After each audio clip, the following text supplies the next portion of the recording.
Hello everyone, and welcome to not only a new episode of Fall Guys, but a brand new season, Season 2.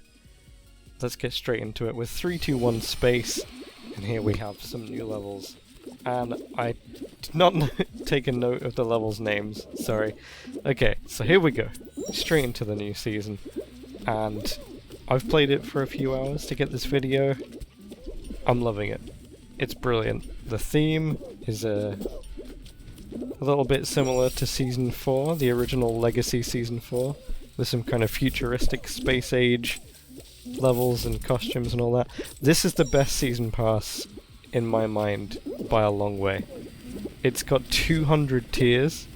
After you get past 100, I think it is, you can unlock like a bunch of crown shards and a few special costumes. If you keep going all the way till the end, you get some extra bits, which is really nice to kind of reward the either the players that play a lot and do well, or the ones that, you know, buy a little season pass boost as well.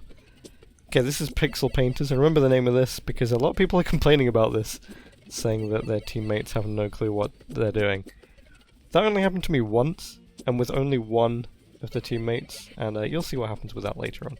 But I think this is a fun one. This is a good kind of logic level. It also requires some good actual beam control. You've got to be careful with your jumps, with your timing, and all that kind of thing. Now this so far is, I think, my favourite level of the new ones that I've played. I think this was one of the first times that I played it, but I got it down really good. Actually no, this isn't the first one, sorry. This is one of the fastest times that I got through the level. Very professional narration. Very professional commentary. This bit kind of slows you down a bit. I didn't realise until after I played this that you can actually go through the middle of this section as well. But this side bit takes you straight into one of these speedy pipes. You can see there's someone ahead of me in the middle there, but this actually just launches me out in front of them, so it's very nice. I found the best way to get up quickly on that bit once you're thrown out is just to completely let go. Don't hold any movement, just wait for your beam to stand up. And this, for me, is quicker going up the top here instead of trying to go over that weird cylinder thing. So that's a nice first place on that level. And for our first final, we got a tiptoe finale. I absolutely love the idea of this, but as you can see, one of our teammates actually left, and that was kind of an arrow to the knee, a shot to the foot. And unfortunately, we didn't win that one. We weren't really that close either. And I realized later that the button at the beginning actually launches shoes across the map and helps you to decide. So if we were playing it with a squad of people I knew, we could have someone pressing the button every now and again. But there we go. I wasn't going to show you that whole level again at normal speed, because we got a lot to cover in this video. So next we get a big fans. To unlock the current event backpack satellite dish, you have to play all the different types of shows. So this is a normal squad show, not 3 to 1 space. But so many of the shows in this season have additional bits. And the person in front of me is absolutely flying. They are like a machine just blitzing their way through this mode. Cool skin though. This is the first one you unlock in the paid season pass. And it's all going nicely for me as well though, making use of those additional hexagons and the low gravity zones. I can't believe actually how much they've added to all the existing maps. It's really nice to see. It just really changes the feel of the game. Okay, this is the Starchart one, I believe, and in spectating people in this one, it seems a lot of people have no idea how this works. It's actually a lot simpler than you think. Some people are playing this like tiptoe, waiting for someone to go first, or like grabbing and pushing people, but actually all you have to do is just look up in front of you. It's kind of hard with the camera view, because you can't get a very high angle on it, but all you have to do is look up ahead and it shows you which paths you can take, and which ones lead to the end. Inevitably some people will get in front of you though, or you'll get knocked off, and then you can just follow other people, like you would in tiptoe. But our squad's got first place, so obviously it was going well. Then we get another little Pixel Painters. You have to be very careful what you do here, and I accidentally went into the corner. And my team fixed it. We get a basketful here next, and I leave that guy alone because he's going towards his own basket for some reason. Then I realised that there is a whole new bit on this round as well. And look what's spinning around up the top. There are more basketball hoops, so in this variation you get even more. But I'm not entirely sure how you score into these. I guess you can jump and let go, but I tried throwing it and it just flies way out of sight. And I'm pretty sure we're going to lose this one, because look, wait a second, the score was 4-1. Somehow, our team just demolishes right at the end there when we score 5 points in the last few seconds, which gives us this final an absolutely insane version of full ball. Everything is different, even the balls themselves. Look, they've got shading. We've got low grav in the middle, we've got some kind of like conveyor belts on the side which change direction.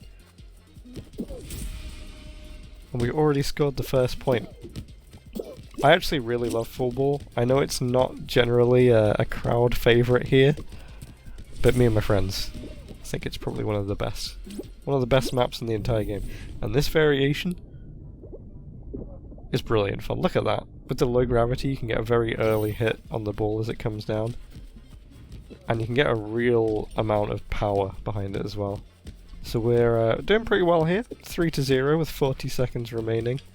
Making use of all the additional map features. Absolutely fantastic. We're having a blast with this one. The team's doing well. They've been doing good the entire time. Another score!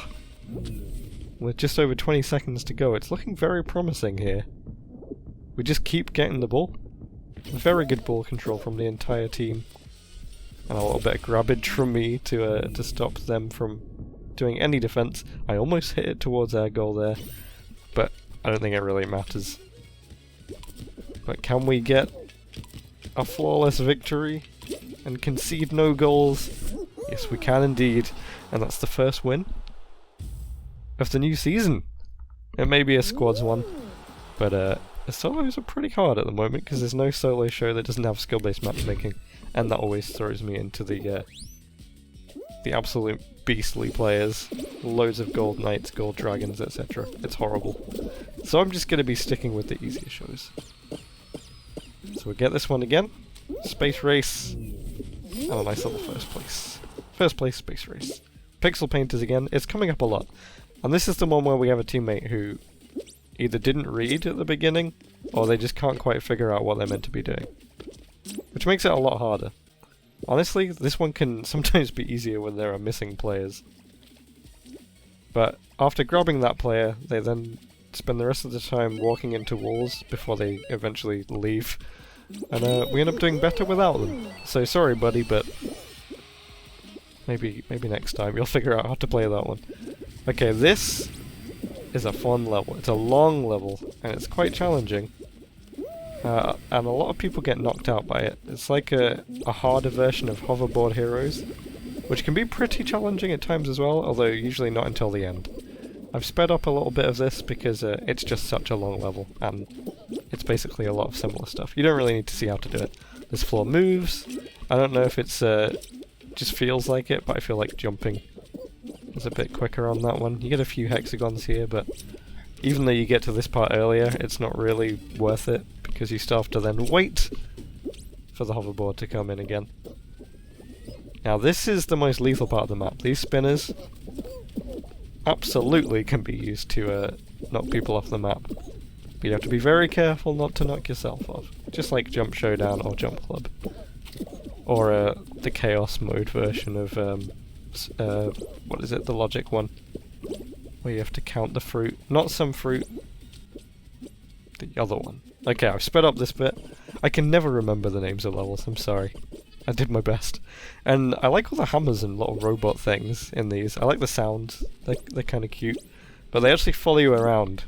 They are not static. So be careful of all of these things. But we end up getting to the end of this level. And you just gotta quickly run up the edge here. I guess you could cut this off if there were people behind you, but I just take a first place and see our team to the final. And we get Hex-A-Terrestrial, and I instantly get grabbed. This is a tough final.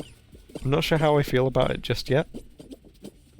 There's obviously going to be a lot of strategy come into this as people learn different ways of playing. At the moment it seems like people just run around and occasionally grab. Grabbing's quite powerful in this, but you really have to be careful. The most important thing is to remember the walls actually come in on this final. So you don't want to stick too close to the edge, because if you do, people can easily cut you off. I just had to grab this ice cream here, but it doesn't really work very well. I've never been that good at grabbing on hexagon finals. And this is yet another hexagon, effectively. I mean, we've got thin ice, hexagon, hexa-ring, and now Hex-A-Terrestrial. I grabbed the ice cream, but I fallen myself. But luckily, even though we're a team of 3, grabbing that ice cream, I think, helped us win. Sometimes you just gotta take a sacrifice for the team. And I've equipped my new victory pose. Oh my goodness. There's an alien inside me. Welcome to the world, little alien buddy. Alright, we got this one again here. Get a nice little first place again. Really liking a little bit of speed running on that level. Okay, this is a new one. You haven't seen this yet in this video. The objective, simply jump on the yellow buttons. That's all you gotta do. Keep a good eye out, use your camera lots, use the map. The low gravity zones are kind of horrible. But everything else is pretty much first come, first serve. Just keep a lookout. Be careful of where all the other beans are. My team did very well here, which is just excellent, and that's the last button. We've got a space race, sorry, not space race, Star Busters? I can never remember the names of these levels, but anyway, that sends us to a Hex-A-Terrestrial again. And I'm really trying to get a feel for this one. It's just quite a challenge at the moment, but then again, all the finals are very hard for a while as you learn how to play them. I managed to block that guy, but because of being a bit too slow here, I miss out on the platform in the middle. But it doesn't matter, because we won again. Well done to the team. This time a full team of 4 as well. Taking that victory. I love to see the 2 planet guys, the DLC people there. Very cool costume. I might have to get that one at some point. So then I play a couple of solo rounds because you do need it for the backpack. That's all going really well. Remember, this is in the high skill-based matchmaking tier. How is it going this well? How have I got first place? I have no idea. And then it shows me the, like, craziest version of Tundra Run I've ever seen. What is this? Is this quicker than normal? I have no idea. It just looked so inviting and colourful. I love all the hexagon things. And in this, you can just straight up run straight through the middle and not get slowed down. But you can't take the gust of wind on this bit. If you watch the Golden Witch, it just sends you straight into nothingness. So you do have to be a bit slower on here. And it's kind of hard to get through. This is all good until the floor changes directions, and then you kind of get slowed a lot. And the end's super easy. Providing no one is in front of you, of course. Then we get some crazy additions to Stomping Ground, which actually make it a bit easier. Obviously the rhinos are the hardest part of Stomping Ground, and the main reason that it's the worst level in the game. I will stick by that constantly. It's just too ridiculous. But those make it much easier, and that gives us a very strange final. A variation of roll-off with low gravity. Unfortunately, this is very hard, and instead of jumping across to the other side, I decided to take a massive risk. And it backfired, hugely. I'm looking forward to playing that one again, but I don't have it now. Anyway, that's enough to unlock the Satellite Relay backpack, the first event in the new season. It looks great, but it could look better, right? Needs a proper outfit. How about this? Spent a couple minutes putting this together. Pretty pleased with it. Maybe I'll use this one in the next episode. Anyway, that's it for now. Like if you enjoyed this video. Subscribe if you haven't already. I'm really enjoying this new season. I hope you will too. And I will see you in the next episode. Until then, goodbye.